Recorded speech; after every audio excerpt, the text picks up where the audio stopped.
Guys trust me, chicken sambar mutton sambar ಥರ taste ಕೊಡುತ್ತೆ. So ಈ ರೆಸಿಪಿನ ಪಟ್ ಅಂತ ಮಾಡ್ಬೋದು. ಹೇಗೆ ಮಾಡೋದು ಅಂತ ನೋಡ್ಕೊಂಬರೋಣ. Welcome back. ಏನೇನು ಬೇಕು ಅಂತ ನೋಡೋದಾದರೆ, ನಾನು ಇಬ್ರಿಗೆ ಮಾಡ್ತಿರೋದ್ರಿಂದ ಆ ಅಳತೆಗೆ ತೋರಿಸ್ತೀನಿ. ನೀವು ಎಷ್ಟು ಜನಕ್ಕೆ ಬೇಕೋ ಅದನ್ನು ನೋಡ್ಕೊಳ್ಳಿ. ಸೊ ಮೊದಲನೇದಾಗಿ ನಾನಿಲ್ಲಿ ಈರುಳ್ಳಿ ತೊಗೊಂಡಿದ್ದೀನಿ, ಒಂದು ದೊಡ್ಡ ಸೈಜ್ ಹಚ್ಚಿಟ್ಕೊಂಡಿದ್ದೀನಿ, ಒಂದು 6 ಎಸಳಷ್ಟು ಬೆಳ್ಳುಳ್ಳಿ ಮತ್ತು ಸ್ವಲ್ಪ ಶುಂಠಿ, ಒಗ್ಗರಣೆಗೆ ಕರ್ಬೇವಿನ ಸೊಪ್ಪು. ಈ ಕಾಳನ್ನ ನಾನು ರಾತ್ರಿನೇ ನೆನೆಸಿಟ್ಕೊಂಡಿದ್ದೆ. ಒಂದು 5 to 6 hours ನೀವು ನೆನೆಸಿಡ್ಬೇಕಾಗುತ್ತೆ. ಬೇಕಂದರೆ ಬೇರೆ ನಿಮ್ಗೆ ಯಾವ್ಯಾವ ಕಾಳು ಬೇಕು ಎಲ್ಲನೂ ಹಾಕಿ ನೆನೆಸಿಡ್ಬೋದು.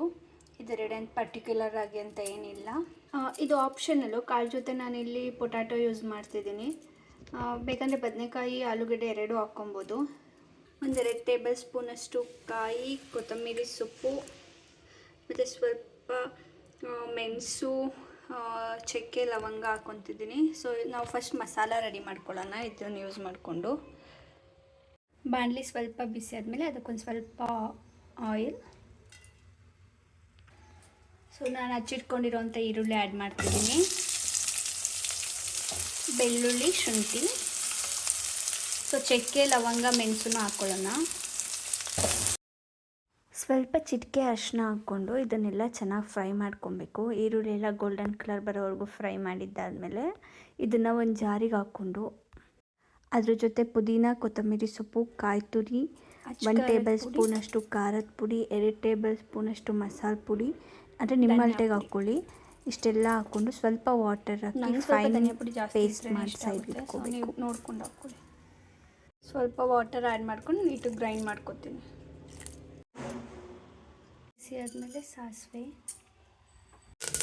ಸಿಡ್ದಾದ್ಮೇಲೆ ಅದಕ್ಕೆ ಕರಿಬೇವು ಮತ್ತು ಆಲೂಗೆಡ್ಡೆ ಕಾಳು ಆ್ಯಡ್ ಮಾಡ್ಕೊಳ್ಳಿ.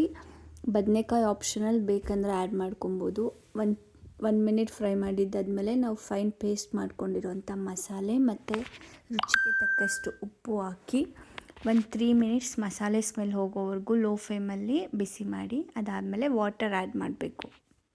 ನಿಮ್ಗೆ ಯಾವ ಕನ್ಸಿಸ್ಟೆನ್ಸಿಗೆ ಸಾಂಬಾರು ಬೇಕೋ ಅಷ್ಟು ಆ್ಯಡ್ ಮಾಡ್ಕೊಳ್ಳಿ. ಒಂದು ವೇಳೆ ನಿಮಗೆ ಚಪಾತಿ ಅದಕ್ಕೆಲ್ಲ ಬೇಕು ಅಂದರೆ ಸ್ವಲ್ಪ ಆ್ಯಡ್ ಮಾಡ್ಕೊಳ್ಳಿ. ಮುದ್ದೆ ಅದಕ್ಕಾದ್ರೆ ಸುಮಾರಾಗಿ ನೀರು ಆ್ಯಡ್ ಮಾಡ್ಕೊಳ್ಳಿ. ಆಮೇಲೆ ಒಂದು 3 ವಿಸಿಲ್ ಮಾಡಿಕೊಂಡ್ರೆ ಬಿಸಿ ಬಿಸಿ ಸಾಂಬಾರು ರೆಡಿ. Thank you.